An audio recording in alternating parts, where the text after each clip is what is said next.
अस्सलाम वालेकुम। हैदराबाद वालों के लिए बहुत बड़ी खुशखबरी।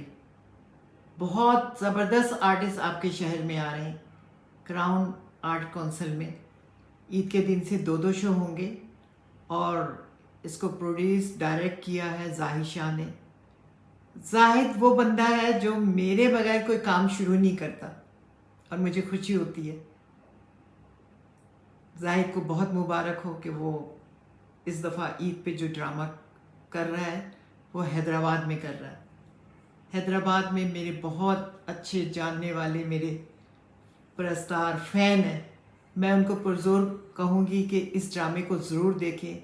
ईद और महंगाई, मैंने बहुत साल पहले एक फिल्म बनाई थी मोहब्बत और महंगाई, तो इस दफ़ा ईद और महंगाई आप भी जाके ज़रूर देखें और बताइए कि आपको कैसा लगा। Thank you so much.